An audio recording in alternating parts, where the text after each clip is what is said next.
Hello everyone, and welcome to our final full lecture of semester. So next week I'm going to be giving a brief overview of what we've covered in this course, and I'm going to discuss some of the things that I really hope that you walk away from this course with. But this is going to be brief, just a bit of a trailer, and we really want you to spend most of your time finishing up those final projects. So before we begin, a couple of housekeeping things. So you are all having recitation this week, but for next week, the TAs will be in contact with you about whether or not you'll have recitation. And please keep in mind that final projects are all going to be due December 15th. Okay, so with that, let's jump into our final lecture about social movements, our second deep dive. So for today, we are going to be focused on right-wing movements, or what the sociologist Kathleen Blee refers to as rightist movements. And we're going to start off with talking about what might be different from these kinds of movements from the movements that we have discussed over the previous lectures. We're then going to discuss a couple of different kinds of rightist movements, and we are finally going to then do our deep dive into the Tea Party, which was a grassroots conservative movement that really took off in response to the election of President Barack Obama. And we're going to study it through the lens of the social movement theories we've already learned about and the tools we've already acquired so far. Finally, we are going to end today with a discussion with Vanessa Williamson, who's a political scientist as well as the author of the reading that was assigned for today. That was The Tea Party and the Remaking of Republican Conservatism. So we're going to chat with her a little bit about the work, kind of discuss the Tea Party in retrospective from the kind of point of view of 2020. But then we're also going to do a little bit of behind the scenes. We're going to ask her what it was like to get involved in the project, how she got to know her research subjects. All right, so as I said, in today's class, we're really going to focus on the Tea Party. But the Tea Party is only one among very many socially conservative or rightist movements in American history. So, for example, while we tend to equate the 1960s with progressive movements, so you have the civil rights movement, the movement for women's equality, social conservatives in the 1970s responded to this liberalization with a movement of their own, what became known as the New Right.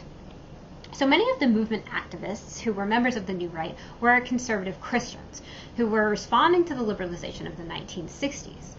So along with kind of more typical conservative goals, things like decreasing government spending, decreasing the size of the federal government, they also wanted to elevate, or kind of rather re-elevate, traditional American values and religion back into the center of American life. So you've probably actually all heard of the New Right if you've seen the miniseries Mrs. America. It's a TV series that tells the story of the Equal Rights Amendment from the point of view of one of its detractors, that was Phyllis Schlafly. So Schlafly represented what was a backlash against the women's movement. She was kind of one among a group that were generally shocked by the new sexual openness of the 1960s, and instead wanted to valorize a model in which women continued to take on traditional roles in the home. So we can hear what this movement believed and what they fought for in her own words in this video clip. Phyllis Schlafly, welcome back. Always a pleasure to see you. You look very well. Thank you, Phil. Boy, you've been busy flying around. I got to tell you what Gloria said about you. Oh? She said that you're flying around the country telling all women to stay home.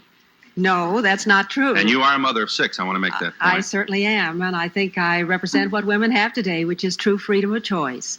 They can make marriage and motherhood their full-time career, or they can go into some other career if they want, or they can do both at the same time. Do you really give them that latter option? Oh, absolutely. I think the horizons are unlimited for women today. I think they can do anything they want to do. Okay, I'm sorry to bore you with all these old questions, but just bear up one more time so that I understand you. Are you saying that if a woman of, say, 2 children, say under 7, just for the sake of my example, feels a little bit antsy, you think that it's perfectly possible for her to go out and engage a job without undermining her motherhood. Well, many women do that, of course, and those of us who were depression children, as I was, my mother had to go to work because of economic necessity, and that is true with a lot of women. And I think she's got freedom of choice. But I get fed up with the women's liberationists running down motherhood and saying that it's a menial, degrading career, and that the home is a prison from which women should be liberated and brought out into this wonderful workforce. Now, the home is the most fulfilling place for most women. And let's not run it down. And I also want to guarantee to the woman who wants to make marriage and motherhood her full-time career, her legal right to do that. So we could also fast forward to today if we wanted to see examples of conservative protest movements. So, for instance, in response to the COVID-19 pandemic, we've recently seen the rise of anti-quarantine protests by conservative activists. And even if these protests haven't yet sort of turned into an organized movement, they do provide a recent illustration of more protest-oriented elements of the American right. All right. But you might be thinking, why differentiate rightist movements from other social movements? Why not study rightist? Why study rightist movements kind of in their own right? Well, first, it's important, I think, to study rightist movements on their own terms. So, as we've seen over the past several decades, conservative, populist, and right-wing movements have been an incredibly important political force shaping not only American politics, but politics in countries around the world. And until recently, many of these movements were kind of comparatively neglected by sociologists. However, conservative social movements, as we'll discuss today, do fit into many of the theoretical paradigms we've already discussed in this course. That is, we can apply many of the tools we've already acquired to ask kind of when they emerge, when they're successful, what the life cycle looks like, in order to understand these movements. At the same time, there are some interesting differences with respect to conservative movements that break, or at least push back on, some of the assumptions of many sociological approaches to movements. So, for instance, Doug McAdam, a scholar that we discussed in previous lecture, who has studied the civil rights movement, had characterized movements as, quote, claims making by disadvantaged minority groups. So we might ask, what does it look like when groups who are, in many ways, more advantaged or more well-resourced avail themselves of protest tactics? How might this change or amend the theories that we've outlined about how and why movements emerge or how they operate? Okay, so before jumping into this question, as we always do, let's begin by defining our terms. So what is a rightist movement? Well, first, one might begin by distinguishing a conservative movement from a populist movement from a right-wing or a far-right social movement. So, for example, conservative movements are typically movements that support your kind of typical set of conservative politics. So things like free enterprise, small government, local government control, and more traditional moral values. By contrast, right-wing populist movements are those movements that combine right-wing politics with a kind of anti-elite discourse, a movement that has a drain-the-swamp rhetoric, if you will. And these movements often involve ethnocentrism. By contrast, far-right movements are those that lean even further right than conservatives or typical rightist movements. Far-right movements are those that might use organizational tactics of violence, or they might support anti-democratic processes. These movements often have explicit racist ideology as kind of part of the movement's content. And particularly in Europe, far-right movements are often associated with neo-Nazi movements or with fascist movements. So we've seen the power of right-wing movements, particularly right-wing populist movements, in the surge of such movements and parties across the globe. So in Europe in particular, populist parties have gained in power and support over the past decade.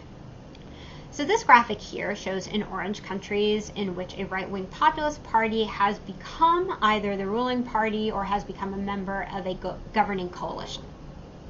That includes not only kind of Hungary, Poland, and Slovakia, but also countries like Norway, Finland, Italy, and Switzerland. The countries in dark gray show a country in which a populist party has seats in national parliament, even though those parties are not ruling. So, for example, the Alternative for Germany Party, or the AFD, or the Danish People's Party in Denmark. So as we've discussed before, right-wing populist parties tend to be united in adopting a populist rhetoric. That is, they make a distinction between the supposedly profane elite of a society and the kind of relatively glorified people. Many of these parties often have an explicitly anti-immigrant, or particularly in Europe, an anti-Islam ideology as well. So this graphic here kind of nicely shows the commonalities and differences among right-wing populist parties in Europe. As you can see, all of these parties are anti-establishment. Most of them are anti-EU, most are explicitly anti-immigrant, and about half are explicitly anti-Islam. So for example, the National Front in France, the Freedom Party in the Netherlands, the AfD in Germany, the Freedom Party in Austria. So oftentimes, right-wing populist parties are studied from the top down. That is, kind of researchers analyze the ways that parties are able to gain success, and then how those parties are in turn able to elevate kind of populist sentiment or rhetoric that might exist among the population. There's a kind of long-standing debate about rightist populist parties, about whether or not they emerge in response to kind of like a more organic or grassroots level groundswell of populist sentiment among the people, or if instead what has changed is something political. These kind of parties are able to get power for some other kind of external reason, and in doing so they then elevate kind of populist sentiment that might have always been there but might not have been organized in the past. Regardless of kind of which perspective one takes, one thing that nobody can deny is that the rightist populist parties in Europe have really kind of engaged in increased social movement agitation. So groups have been protesting EU policies that they believe are being imposed from the country from the outside. There have been these kind of widespread anti-immigrant and anti-Islam protests. But for this lecture, we are going to kind of really dig into a case of in this case, kind of local or American conservative social movement.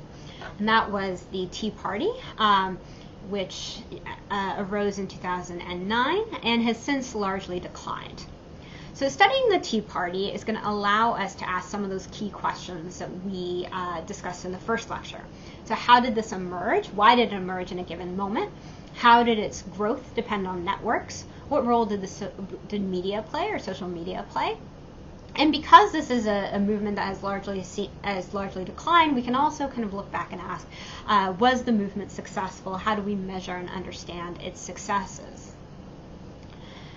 So I assigned 2 chapters of a book on the Tea Party for today's class. The introduction gives you a background of the movement, and the chapter on the media really delves into the unique role that Fox News played in amplifying the social movement protests. So let's begin with discussing some of that background. So first of all, you cannot understand the rise of the Tea Party movement without understanding that it was a response to the election of America's first black president. The Tea Party's opposition was a response not only to Obama's economic agenda, which we're going to spend kind of some time discussing at length, but was also really crucially a response to Obama himself and what he symbolized and represented. So Obama was not only the nation's first black president, but the Tea Party, he also simultaneously symbolized an outsider and sort of educated elite, as well as was seen in many ways to be foreign. And by that I mean not only that he was sort of seen by some elements of the right not even to be American, kind of a response to the birtherism movement that was propelled by Donald Trump, but he was also seen as he also was the son of a Kenyan man and was so seen as a foreigner, an immigrant in this way. So Obama was so widely perceived to be an outsider that 59% of Tea Partiers doubted his nationality. It was no surprise then that the Tea Party movement really began weeks after Obama's election. So in addition to what Obama himself represented, a major catalyst for the Tea Party was the financial crisis of 2008, and in particular the Obama administration's economic response to that crisis. So many of you are probably already familiar with this history, but the financial crisis of 2008 was the most severe financial crisis to hit the United States since the Great Depression. And there are a lot of reasons for the crisis, and if you're interested, I will make a brief plug here for a class I teach on Wall Street. But to understand the main drivers of the crisis and what matters for understanding the Tea Party, you basically just need to know two things. So one, there was a bubble in the housing market and a huge increase in irresponsible lending. So, for instance, if you go back to the past, if you go sort of back to, let's say, the 1950s or 1960s, if you wanted to buy a house, you would have to get a mortgage from your local bank. And they'd loan you the money, and you'd pay back that bank over the course of the next 20 or 30 years. Starting in the 1990s, and particularly taking off in the early 2000s, new mortgage lending companies began giving loans to people who would have not qualified for these loans before. These are all called subprime loans. And they were given to people who really didn't have the income or the assets to qualify for your more traditional 30-year, sort of 20% down, 30-year long mortgage. But instead, these companies would give loans to these would give out these subprime loans. The reason that these companies could give out these subprime loans is that they weren't on the hook for the loan.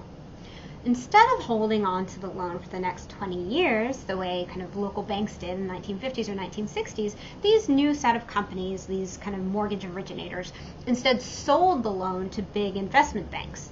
So, in effect, it was no longer their problem. As a result, you had millions of Americans across the country with loans, many of these predatory, that put them in more debt than their assets and income could afford if the housing market were to turn down. Okay, so first you have this kind of housing bubble as well as this increase in subprime mortgage lending. Second, you have banks that bought these loans and packaged them in ways that were increasingly more complicated and more risky than the models that they used to measure them had predicted. So basically, everyone had assumed that the housing market was largely safe, that housing prices would always go up. So you had investment banks that were making these huge bets against these loans, assuming that because the housing market's always going to go up, they're getting essentially free money on a riskless asset. So those are the two things to understand. Banks made super risky loans that ended up crippling the rest of the American economy. And two, millions of Americans were underwater in their mortgages once housing prices did go down.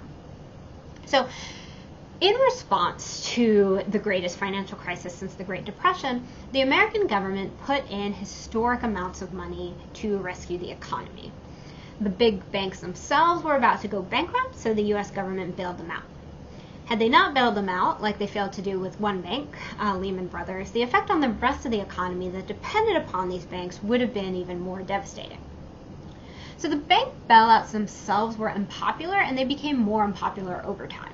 So this graphic shows how, looking back, Democrats and Republicans differ in their assessments about the utility of the bank bailouts. So this question asks, if the government had not rescued failing banks in 2008, do you think the economy today would be better or worse? So the plurality of Republicans, 40%, think that the economy would have been better if not for the bailout. By contrast, the plurality of Democrats think the economy would have been worse.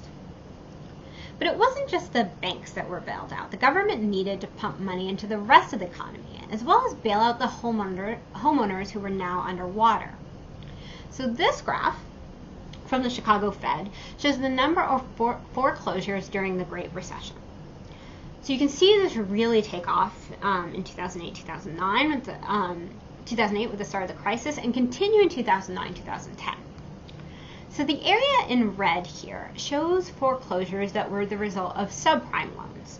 These were the kinds of loans that were given to people with credit scores and low income that in the past might not have qualified for a mortgage. But all the foreclosures were not just among subprime mortgages.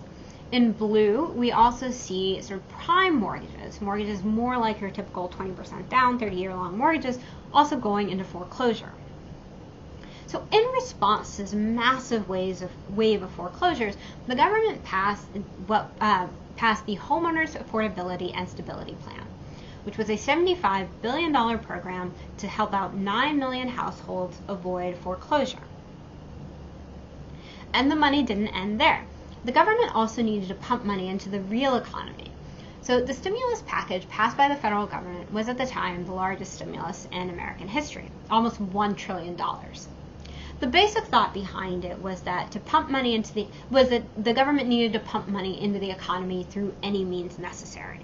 So this involved a mixture of tax cuts, money to state and local governments, money for construction, money for schools, for healthcare. Okay, so this explosion in federal spending in response to economic crisis really presented the political opportunity that is key to understanding the rise of a grassroots conservative protest. So conservatives had long been dissatisfied with levels of government spending. They essentially always want smaller government. Well, the trend since the Great Depression has been towards ever more expansive federal government. So the political opportunity model gives us a window into what galvanized a movement. It's a political opportunity that increases dissatisfaction, which also allows groups to organize around this perceived political change. And, okay, so the organizing began at a very grassroots level. So one of the first Tea Party protests was organized by a 30-year-old actress in response to fiscal stimulus, which she called populist. This term really didn't take off. But what did take off was the idea of protesting this stimulus package. So her first rally brought in only about 120 people, but she had organized several over time, and they grew slowly from 300 to then over 1,000. So at the same time, when you have this kind of grassroots level protests occurring, populist doesn't really take off. At the same time, you have a moment that was seen to be the birth of the Tea Party movement. And that was when CNBC news editor Rick Santelli had this sort of rant on national television against the fiscal stimulus and against the bailout for homeowners. So the video, which we're about to see, went viral and helped spread the movement.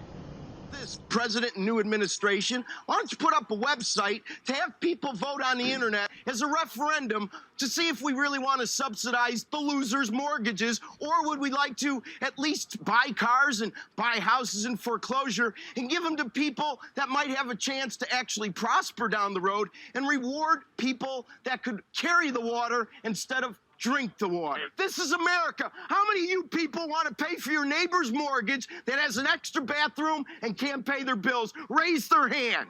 How about we all? President Obama, are you listening? Okay, but the real moment in which the movement visibly took to the streets was a series of protests and rallies in April of 2009 on tax day that was meant to protest both Obama as well as his administration's federal spending. So, for instance, quote from these protests, Doug Burnett to the Associated Press at a rally in Des Moines, "Frankly, I'm mad as hell. This country has been on a spending spree for decades, a spending spree we can't afford." So in the next clip, let's hear what some of the Tea Partiers themselves describe as their reasons for organizing. In this election year in the United States, the majority of Americans say the country is on the wrong track.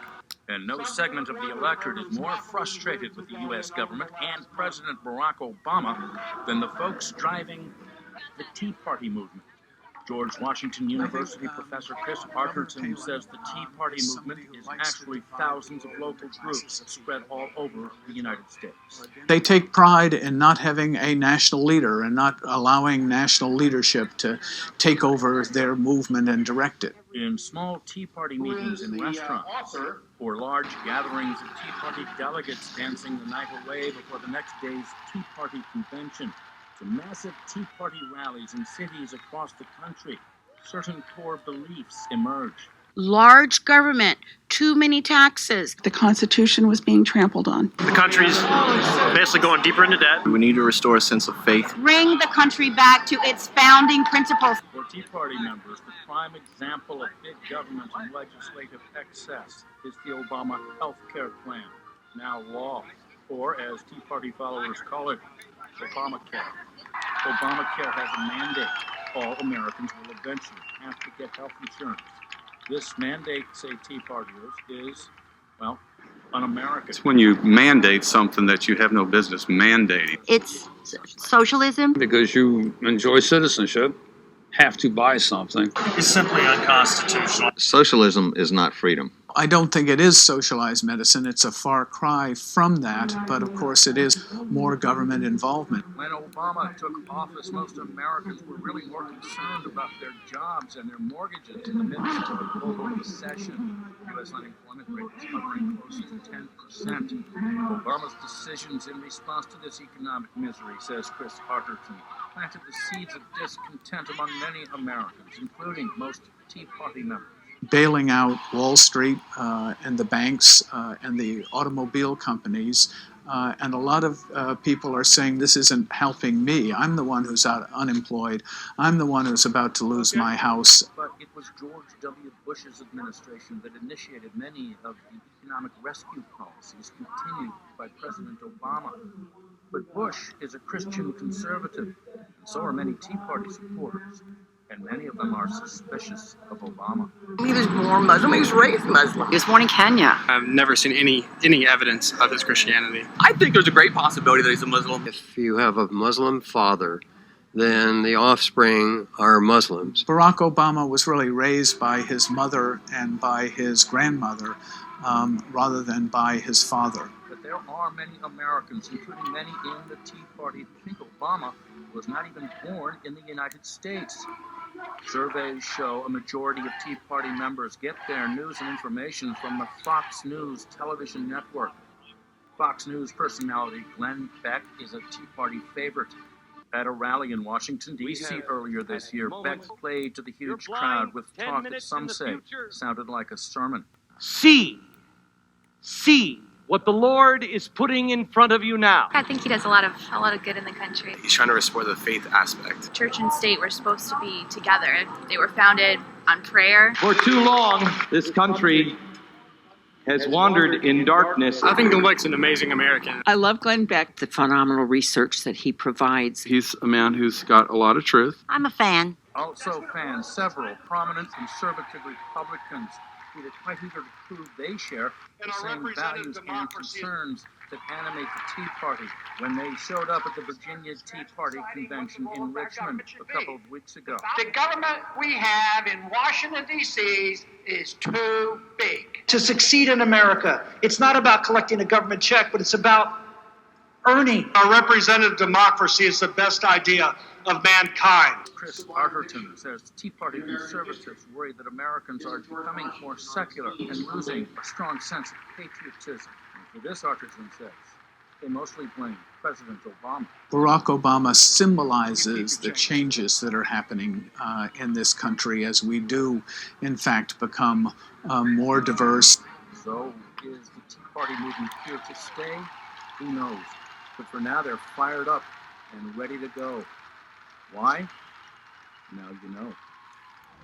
Okay, having heard that, you can now take a moment here and think about what the relative deprivation model would say about this kind of conservative movement protest. So recall, relative deprivation theory was that social movements emerge in response to perceived inequalities, wherein the aggrieved group perceives that other groups are getting an advantage that they themselves do not enjoy. How does this model apply to what we've seen thus far among Tea Partiers? What differences do we see between the relative deprivation of those movement activists and those movements we've discussed in the past? All right, so now let's talk about the role of media, because I think this is one of the more interesting aspects of the Tea Party protests. So this graph here shows us the coverage of the Tea Party rallies by Fox and by CNN. The rallies were covered by both right-wing media, more neutral media, as well as by left-wing media. But a key feature to note in this chart, which is really telling, is that Fox News shows significant and growing coverage in the lead-up to the April rallies. Fox News promoted these rallies, telling viewers when they were going to happen and telling them who to contact in order to organize one's own rally. Fox News even dubbed Tea Party events as Fox News Channel Tea Parties. Fox News hosts like Glenn Beck, Sean Hannity, Greta Van Susteren, all had their shows broadcasted from Tea Party events. So what the Tea Party movement may have initially lacked in organization and unified membership, this sort of media channel, Fox News, really provided. So let's watch a little bit of this coverage in order to get a sense of how the network played an active role in mobilization efforts. I think you get the general tenor of this. It's anti-government, anti-CNN, since this is highly promoted by the right-wing conservative network Fox. Celebrate liberty, and freedom. And freedom, of course, we're talking about the Tea Parties going on across the country all day long. But you can hang it from your mirror, too, like fuzzy dice. And here are the remnants of the Teabag Tax Day protest against the Obama administration tax policies. The Tea Party revolution. There's probably one right by you. We have a map to show you just how widespread these are. It comes from Newt Gingrich's organization. Bam, Fox News is out in front of this. Americans are making their voices heard as they fight for their future. Neil is giving them a voice. Total, fair, and balanced network coverage. Live. It's a movement that is sweeping the nation all across the country. Partying 1773 style. We're live on Taxed Enough Already, or Tea Party Day. I want you to look at this very impressive collection of young Americans here. Hundreds of these protests across the country and may involve millions of people. Hopefully millions of people. Now she's paying for the $800 billion Republican Democrat fascist stimulus package. When are we going to wake up and start fighting the fascism that seems to be permeating this country? I came here to honor them. These are people who demand to be heard, and I'm just here to support them, Griff, and I am really, really wowed. Well, you can join the Tea Party action from your home if you go to thefoxnation.com. We've got all-day Tea Party coverage for you and a virtual tax day Tea Party.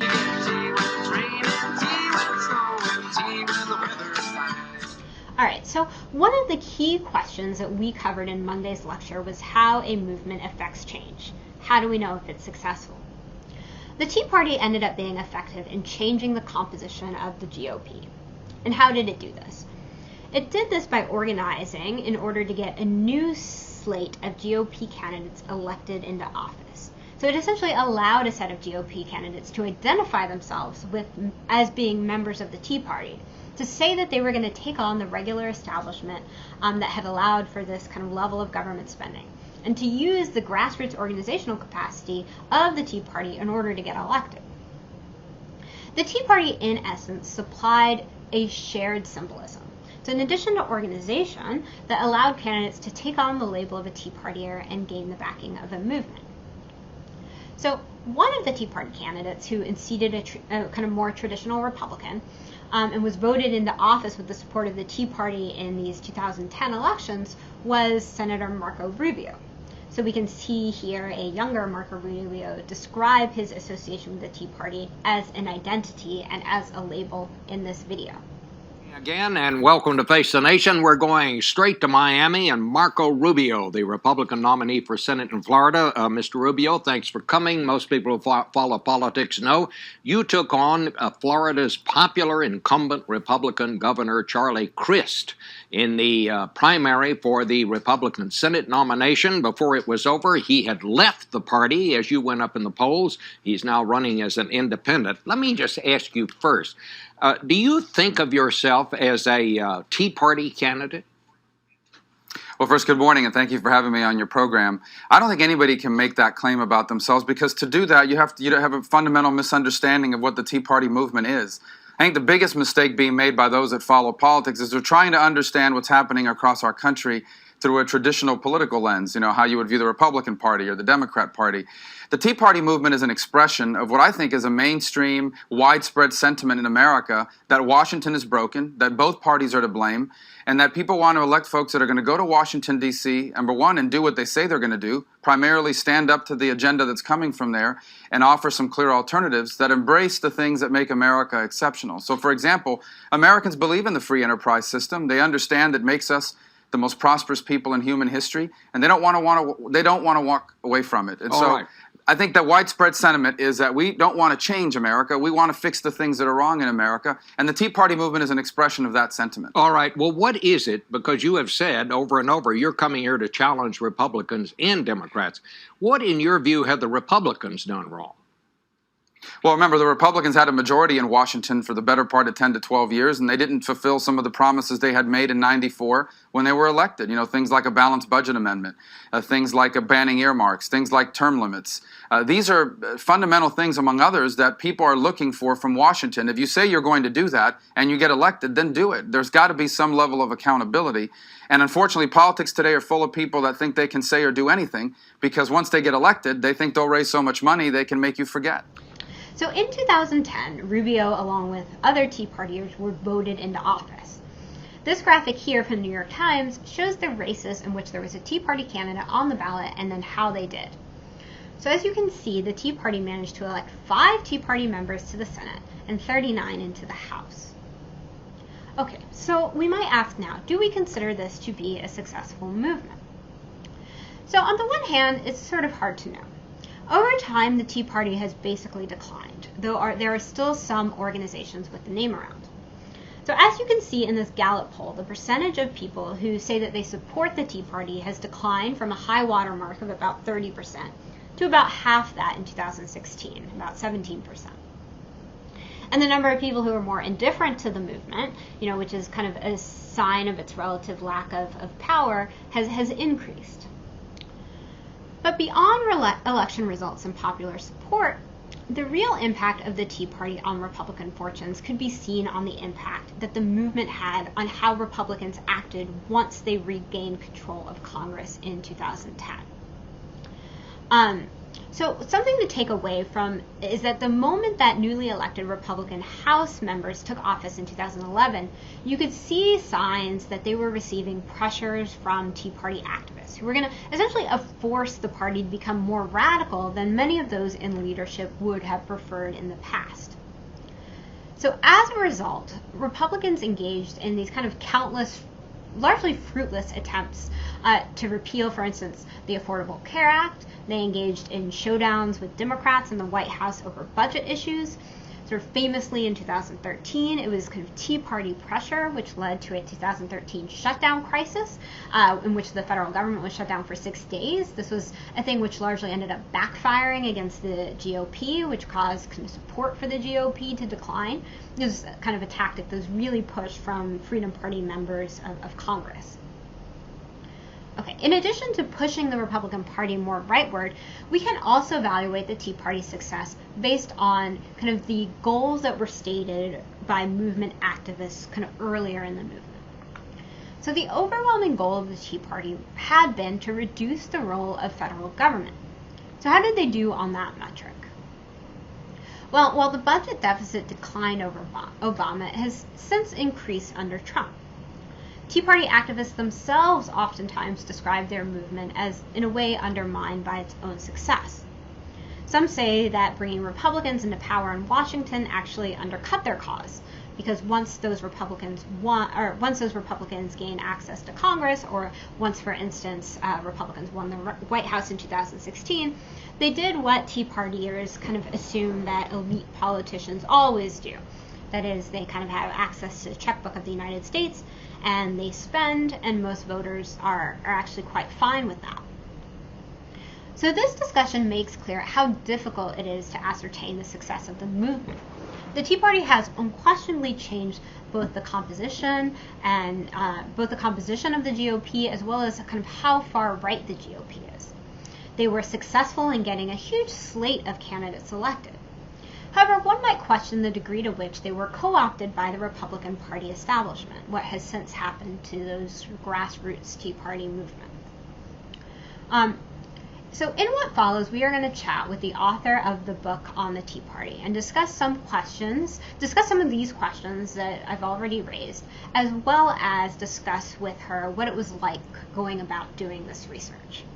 All right, so with that, let's start the interview. Vanessa Williamson, thank you so much for joining us, and welcome to our Intro to Sociology class. Oh, I'm so glad to be here.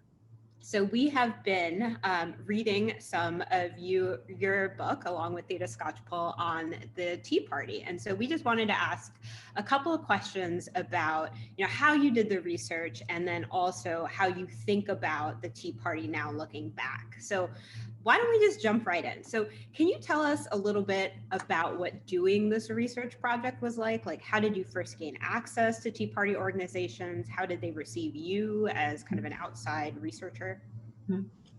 So the original project that I proposed for a class, actually, not for Theda's class, was to study grassroots organizations in support of and opposed to what became known as Obamacare, the Affordable Care Act.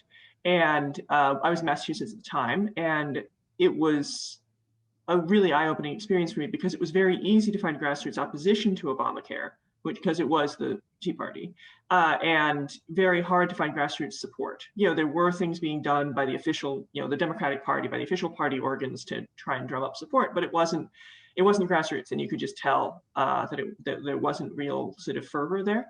So I ended up writing just about the Tea Party, because I couldn't do the comparison that I had originally had in mind.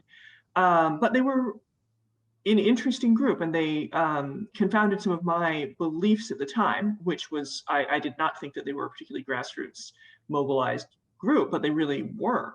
These were local people meeting in groups of 20 at a time in the back of a restaurant, and they're organized by people who had everyday sorts of jobs.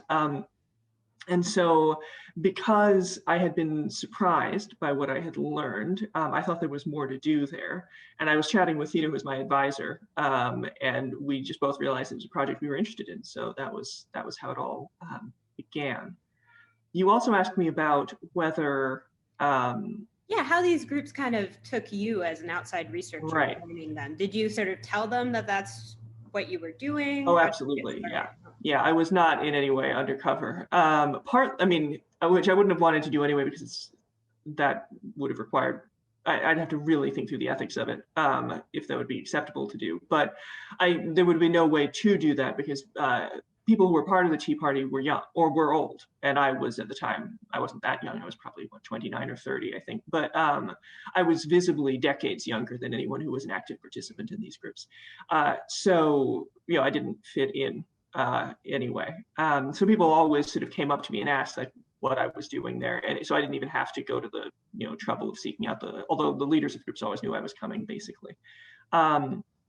So yeah, how was I met? I think it was suspicion at first, which is very reasonable. I would actually encourage, in a sense, if I were organizing a grassroots group, I would encourage people to be a little skeptical of anyone who just drops in and wants to listen in to everything you're doing. I think that's a perfectly reasonable reaction, to have skepticism. But people were quite skeptical, and they were skeptical for a couple of reasons. They had the sort of natural, I think, concern about an outsider observing them, which I think anyone would have. They also had additional, one of the elements of that suspicion, I think, came from the fact I was younger. And so of a different generation, and generational concerns were a very big part of the Tea Party. We can talk about that later. Another thing that didn't make it a natural fit in a certain way was I was coming from Harvard University, which obviously has a reputation as a bastion of elitism, again, pretty accurate in a certain sense. So there was a lot of suspicion from that perspective as well. And on the conservative side of the aisle, there's definitely a lot of suspicions, much stronger now, I would say, actually, of institutions of higher learning, East Coast, elites, that sort of thing. And so, I was coming in with my credentials, which is what I think provoked a certain amount of skepticism. But again, I thought that honesty is the way to do these things. Were you able to overcome that skepticism? Oh, sorry, yeah. Yeah, no, so that was the thing. At first, over email, it was exceptionally hard to overcome, which is totally reasonable. You should be skeptical of strangers who email you, wanting to know about what you're doing. These are, skepticism is fair. In person, eventually it tended to subside. I always made sure I was very professionally dressed. I have an affect that's not terribly threatening, I guess. So what often happened by the end of an interview was that people thought I was like their granddaughter. And there would be talk about sometimes their kids, but mostly their grandkids. And they would talk about how much they love their grandkids and we're looking forward to seeing them and the next vacation, et cetera, et cetera. So, and I really knew I had made inroads when they started worrying I hadn't had enough to eat. That was the key sign that I had really I was now a person that they cared about, and the way that they, older people often express care is by making sure you've had enough to eat. So anyway, yeah, so I found that in person it was relatively simple. Some of that has to do with my own demography, right? Like I don't know how a person with an accent would have been treated. I imagine potentially with more skepticism, but potentially they would also have been excited to demonstrate that they were not racist, which was a big concern that they expressed. They're not racist, and that they were misperceived that way. That was what they sort of believed about the situation. Their idea of what racism is was a little different from, I think, a more analytical approach. But So I think, so it would have been different if I were a different person. And that's one of the things about interviews. But by and large, I found that over time, almost everyone came around. Now, Theda had, of course, a different set of interactions, and she'd have to tell you about the interpersonal part of it herself, although I was there for, we did some of the work together, because she is of their demography.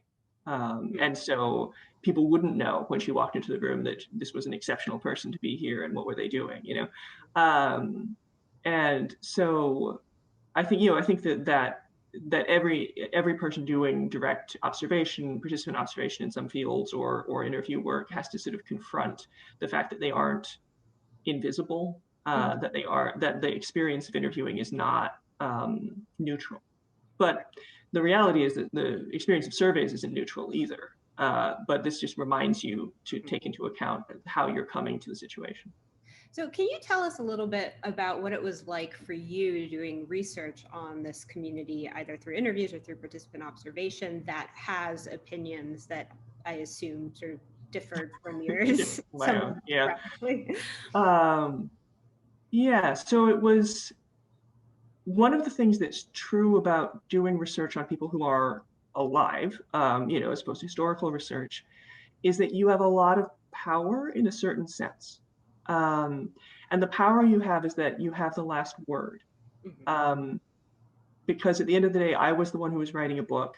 I was the one who was going to get defined for a broader audience what these folks were like.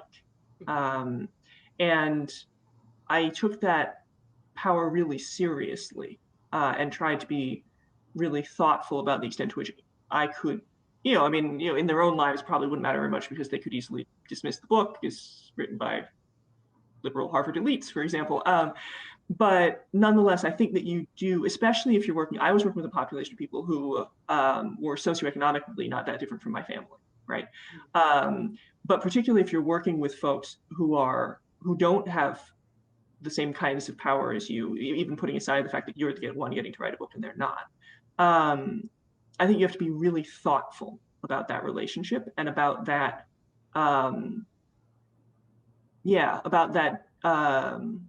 sort of imbalance, I guess, in the relationship, because they're not taking notes on you, typically. And so with that in mind, that just mattered so much more than the fact that I am a really very left-wing person. I do not agree with conservative ideas. I think that, almost every policy position that a Tea Party member would hold, I would hold what was a diametrical opposite position, more or less. But it didn't matter very much because I had to be thoughtful about the fact that my voice was going to be the one that anyone was going to hear. And so that made it comparatively easy. What else? I think that there are also ways in which the Tea Party, while a demonstration of the increasing extremism of conservatism in America, I was not working with like active, violent white supremacist groups, which would have a much different kind of resonance, right? And I think there are ethical concerns there that would be of a different order, or like militia groups, where we're not just talking about ideas about which we disagree, even if those ideas are incredibly important and really get to fundamental values. We're talking about actual physical violence, and that's another order of things. But yeah, I didn't find it particularly hard to interview people with whom I disagree, in part because I think it's easier to have an analytical framework when it's not yours. You can see it better, right? Otherwise, it's the water you swim in, and it's very hard to describe. But it isn't the water I swim in at all. So it was much easier for me to get a sense of what made these folks' ideas distinct. Yeah, no, that's very helpful. So it gave you some analytic distance. So I'm going to switch kind of gears a little bit and ask you some questions that we are grappling with in this course. And one of the big ones is, how to kind of unpack the difficult question about assessing a movement that's in the past, whether or not it was successful in its goals. And the Tea Party, I think, is a great example of a movement that had successes as well as failures. And so I wanted to ask you, in your mind, how do you think about the ways that the Tea Party movement either succeeded or failed? Well, I think this is an important part of putting aside whether you agree with a movement. because I've certainly had a lot of people describe Tea Party activists as somehow deluded, right? If they really understood that they got Social Security and Medicare, they would understand that they are proponents of big governments, not opponents of, right? So this kind of talk, and it's, I think it's very important to recognize that people in the Tea Party do receive big government benefits and see themselves as deserving of those benefits while other people are not. It's really central to understanding what the Tea Party was about. But understanding that as a delusion is a real mistake, because then no movement is successful unless you agree with them. And that's not the right approach to thinking about how movements work. I think by and large, the Tea Party was very successful in the sense that it accelerated a long-term trend of the Republican Party moving to the right. It reorganized conservatives in a period of real disarray. I think it's hard for people today to remember this, but when Barack Obama was elected president, the outgoing president, George Bush, was extremely unpopular. The RNC was in crisis. The Republican National Committee was in crisis.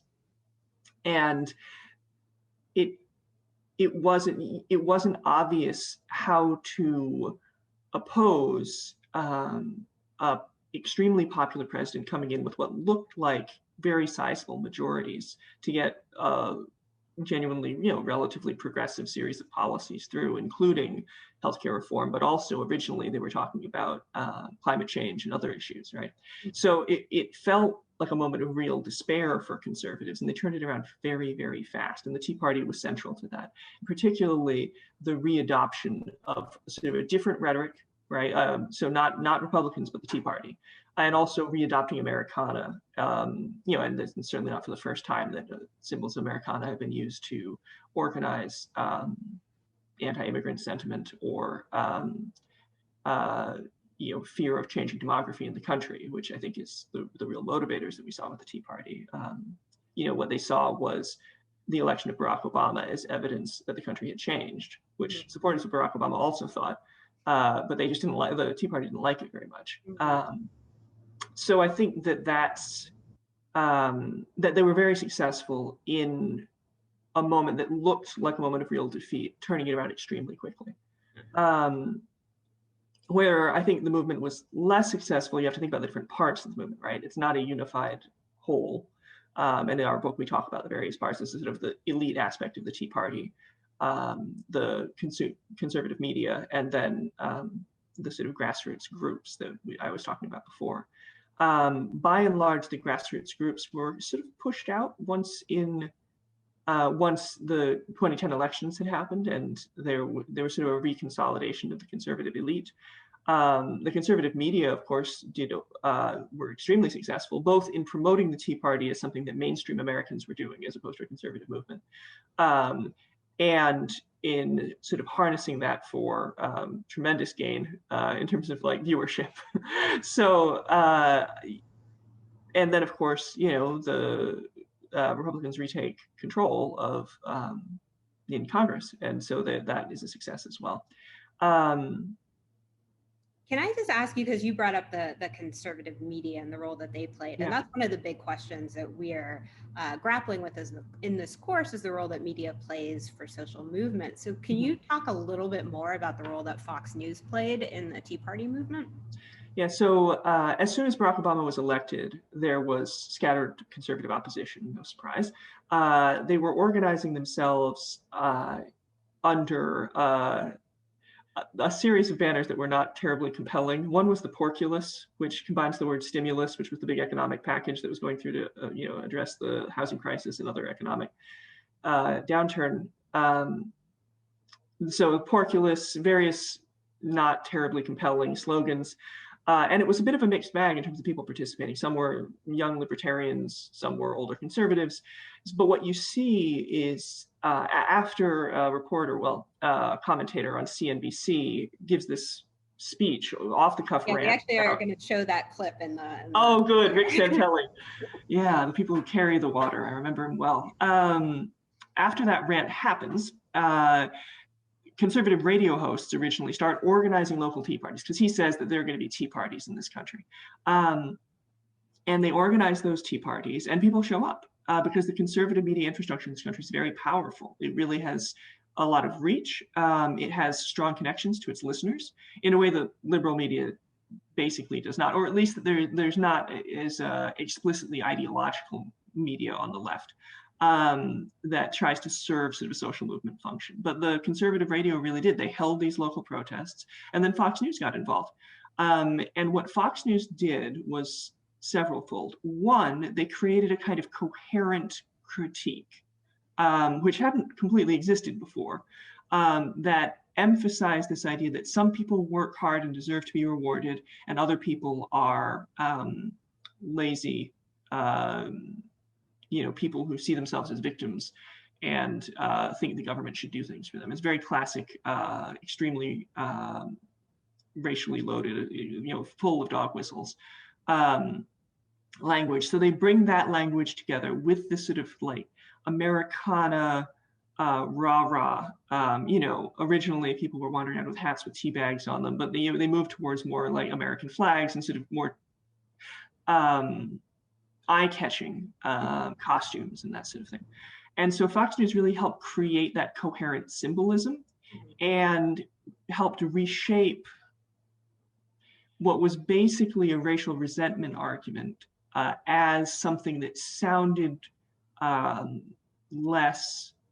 it sounded more new on the one hand, and on the other hand, it sounded less like just conservative reaction to liberal success. So Fox News was really central in that way. But the thing that Fox News had that even conservative radio hosts didn't have was the incredible audience among older white conservatives. And so what Fox News could do is make conservative older white people who do not typically have a history of protest in their repertoire, shall we say, made that seem comfortable to them, right? So instead of going to a protest, which feels like what the other side does, these events were sort of promoted as like, gatherings where you'd get to see a Fox News host. They sent their hosts to nominally cover, but actually headline these tea parties across the country. And so, people loved Glenn Beck, people loved Sean Hannity, and they came out to see those figures, and it made them comfortable with a kind of contestatory politics that wasn't particularly natural to them in terms of their backgrounds, right? Now, that doesn't mean they didn't know politics. They certainly, plenty of people I spoke to had organized their PTA, were involved in their church groups, those sorts of things, attended community meetings, all those sorts of things. They were very civically informed, in part because of the sorts of people that they were. They were older people who tend to be more civically informed, and they were relatively well off. So they had the time to participate, often retirees.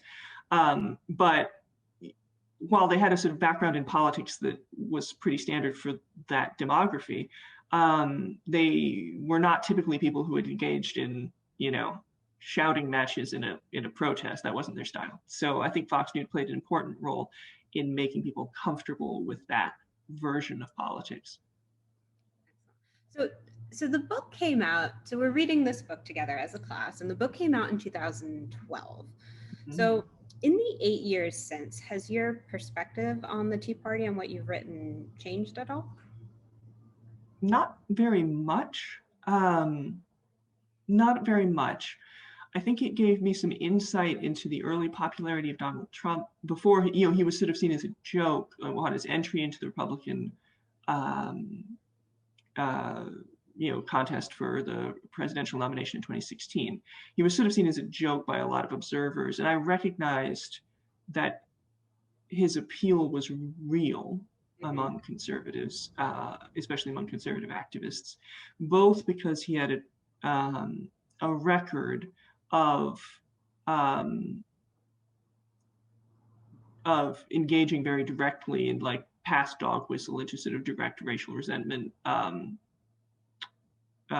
claims. So for instance, saying that Barack Obama wasn't a citizen, wasn't born in America, that was one of the things that sort of re-entered him into politics. He had been famous many decades earlier for calling for the death penalty for the Central Park Five, which was a case of a white woman being attacked in Central Park, and these teenagers being wrongly accused and in prison for many years as a result.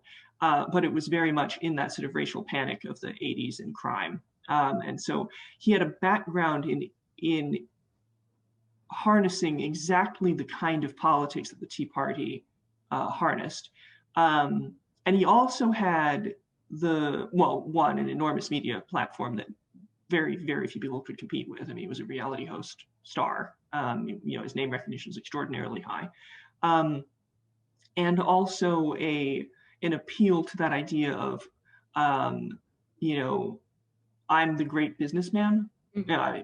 We know, obviously this is not in fact borne out by the financial reality of the Trump organization, but his sort of symbolic role on the show was I'm the great businessman.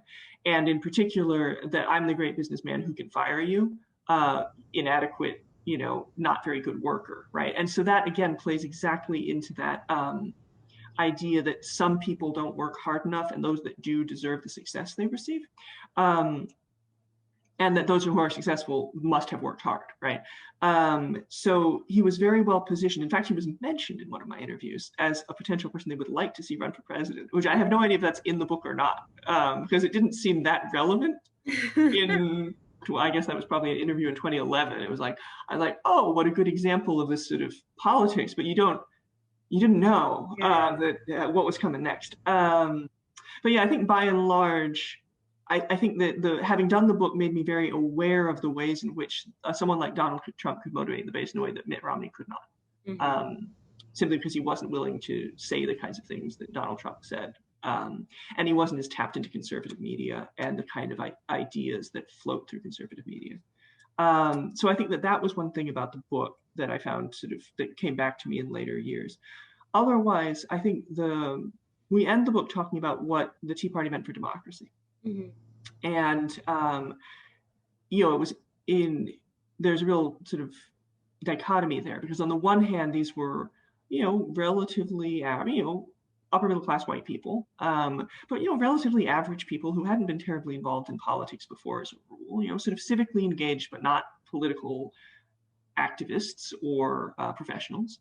And they were engaging in politics, and they were making changes in their local communities, right? They were taking over local Republican committees. They were getting bike lanes taken out of those streets, things, but they were getting it done. And I'm a political scientist, right? So like the fact that I think bike lanes are great isn't what's important. What's important is that they change policy at a local level. That's power. And so on the one hand, that's something that, local activism is something that political scientists like, right? We like to see that. But at the same time, it came accompanied, we say this in the book, it came accompanied with depending on the people, something between fear and hatred of really large swaths of America. Mm-hmm. And that is incompatible with democratic politics, like small d democratic politics. If you can't agree on who the citizenry are, you're not having a fight within the context of representative democracy, right? You're having a contest about something deeper and larger and frankly more troubling. And so I don't think that I fully grasped at the time how much that would come to divide the Republican Party. I did not know that this aspect of the Tea Party was going to become the motivating issue of the party as a whole for a decade. And I think that that's something that watching that play out, watching that thing, that we identified as a concern, certainly. Yeah. Watching that become not just something that some activists feel, but become the sort of motivating the center of the party was not something that I foresaw as clearly as perhaps I could have.